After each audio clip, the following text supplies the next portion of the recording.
The Blitz, high school football from the field to your screen. Sponsored by Mocse Credit Union and KW Recovery Lab. Welcome to The Blitz. I'm Frankie Tovar. What's up? And I'm Eddie Ruiz, assuming Frankie didn't mess up my name down there again. Oh, yeah. Did you guys catch that practical joke last week? It was, Or was it a joke? Yeah, it was a joke. It was. Or was it a joke?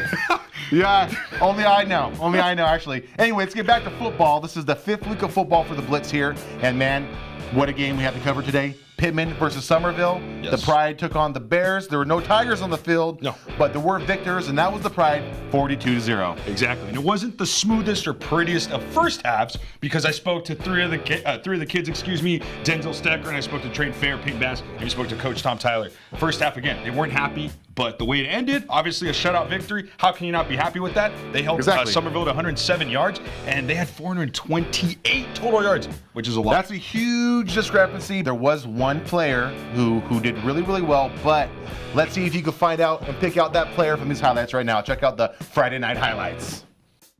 It's the first play of the first possession, and the Pride give the ball to Bass. There's a hurdle, that's an 8-yard gain. Then Jacob Partita gets the call, and he answers with a hard 9-yard run up the middle, setting up Bass for a play I almost missed, but I didn't.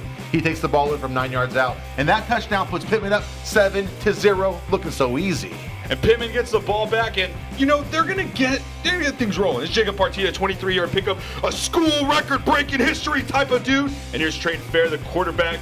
We like his arm. He's good. Denzel Stecker, 22-yard pickup. It's already the second quarter, by the way, and they're going to end it. Peyton Bass is going to end it right after this play. It's going to be a 6-yard touchdown, makes it 13-0 after the no-good 2-point conversion with 10:15 left in the second. And Bass is back at it. 2 possessions later, he starts to his left, then cuts back to his right, gaining 11 yards out the back door. He's down at midfield where Fair shows off his arm. That's a 31-yard strike to Partita. He's down at the 14, and the very next play, Fair finds my man, Denzel Stecker, for a 14-yard touchdown to put Pitman up 20-0 just before the half. Pitman, first possession of the third quarter, and this is the third play of that drive. That's Joseph Vasquez, 4-yard pickup, and they're going to end it. Pete Bass is going to end it again. Touchdown, 13 yards, 27-0 with 7:45 left in the third. And Summerville with the ball back in his hands, but not for long because Ricardo Aguiar intercepts Bears QB Jaden Brocchini. He takes the ball 58 yards downfield for the touchdown before it's called back.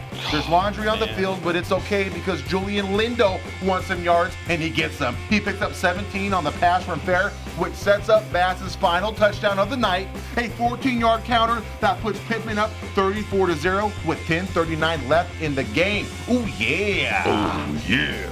Pitman's not done yet, though. They're going to have one more scoring drive. Check out Chris Avalos. That kid's a stud. The power. Backup serve, but he's got power. That's a 32-yard pickup. And then Rewind it. That's the play of the game, because the play of the game. And look at what he's doing, man. That stiff arm was nasty. Can't hold him back. It's got some skills. It's got some skills, man. I wish I could run like that. But check this out, though. They're not done. He's going to end it with a 25-yard touchdown. Avalos. He's not done. Look at him. He wants to go to the end zone. It's 42-0. That's it. Pitman 5-0 heading in the league play. All right, I hope you enjoyed those highlights. I know I did. Eddie, did you like them? There was a lot of highlights. There's a lot of them. All Pitman. Pitman. All Pitman. Yeah. But anyway, thank you to the Pride for having another stellar game, undefeated. Well, you haven't, but I've watched a lot of your games, and I'm ready for the CCAL to begin. But before we talk about that stuff, Eddie, let's recognize our sponsors, Mocse Credit Union and KW Recovery Lab. If you're searching for a loan, any sort of loan, a toy loan, a home loan, an auto loan, look no further. Mocse Credit Union has the loan for you. Check them out on Gear and let them know that the Blitz sent you. Frankie and Eddie. And if you have sore muscles or like a hurt ankle or something, go to KW Recovery Lab because they have everything you need to recover in style. They have ice baths. They have Normatec recovery technology. They even have cryotherapy. That's like futuristic stuff. Go check them out. If you're a football player and you buy one session, you get the second session half off. Man, what a deal. KW Recovery Lab, recover as hard as you train. All right, Pitman threw up 42 points against Summerville. Very impressive. But what's even more impressive is the fact that this is the 4th game that they've put 40 burgers up on the scoreboard. 40 or more points scored by the offense. I love burgers. And a big part of that is Jacob Partita. Yes. I mean, we know several weeks ago he broke the single game rushing record.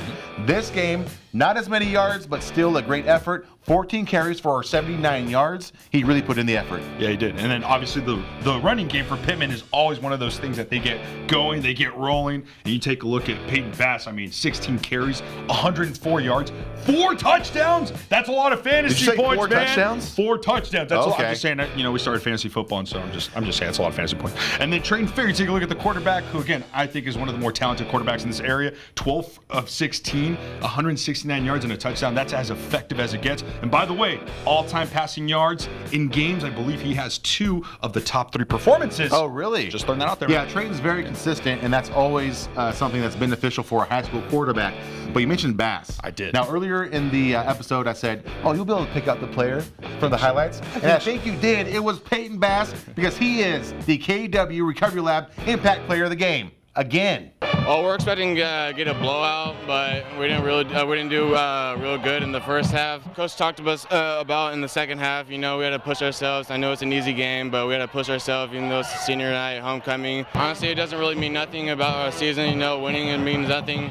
You know, preseason's over with, so we're coming out to our season game. We have to get ready. We have to get ready for practice. We have to train hard. We're gonna come for Enox. It's a new league, so we got to see how they play, see their film. We're gonna go in the bye week and get our training done. We're gonna come back in league and we're gonna get some butt.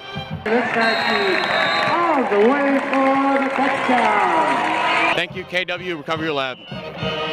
And with this win, Pitman is done with their pre-league schedule, and they have a bye next week before they begin their campaign in the CCAL. And they're going to be taking on an Enox team that is 2-2, so that's twice as many victories as all their pre-league opponents. So it's just something to look out. That's a crazy stat. It is, and then something to be aware of, especially obviously if you're the Pride. You're going in there thinking, well, we can't take them lightly, and we won't take them lightly, and I know they won't. They won't. In that interview with Peyton Bass, he kind of alludes to it. They don't really know much about Enox as far as the players. I'm sure the coaches know what they're going to do. Absolutely. The players aren't familiar with Enox, but they're not going to take any chances. They're going to come out ready to roll. They are the Pride after all. And we will be at that game, the Pitman at Enox game, when it rolls around, covering it for the Blitz. But again, Pride, they have a bye next week, so that means we're covering a different game next week. We're going back to Hillmar, or actually, we're going to Escalon to cover Hillmar. That's right. That's right. And it's going to be a wild game. Why? Well, because Hillmar is coming off their first loss of the season to Ripon, 23-21. And from all these tweets and texts I was getting, it was a wild game, period. That's all I got, you know. And they're going to be taking on an Escalon team that is undefeated, though, 4-0, and they had a bye week. So, this week. Yeah, they had a bye week this week. And I'm just saying, whenever it's Escalon and Hillmar, that is the Harvest Bowl for Turlock and Pitman. For them, okay? I'm just letting you guys know. That is the Harvest Bowl, and that's why we're going to be there. We're going to have They all should the come up with a extra guys. name for it, right? They should, honestly. What, It deserves its own name. what would you call it? I don't know what to call it. We're going to have to think about it, man. Yeah, we're I'm not going to very talk good at about it off improv. camera. I'm not very good at improv. We'll think about it. But here's another note for the Hillmar-Escalon game. Yeah. Hillmar came into the season knowing that Escalon and Ripon were going to be their 2 main obstacles between them and the Trans Valley League title. Absolutely. Well, guess what? They lost to Ripon. So now it's do or die. They have to beat Escalon to keep their name in the hat for that TVL title. Yes. I mean, obviously it worked out for them last year. They didn't win the TVL title, but they won a section championship. They're happy with But that. we all know the Yellow Jackets want that TVL title. So we'll find out next week if they will take the next step into completing that goal. Of course, you can find that at turlockjournal.com. And if you want to see Eddie's face or my face doing previews or posting other types of content, check us out on Facebook, Instagram, and Twitter at Turlock Journal. So until next week, when we cover Hillmar versus Escalon, I'm Frankie Tovar. I'm Eddie Ruiz. Good night.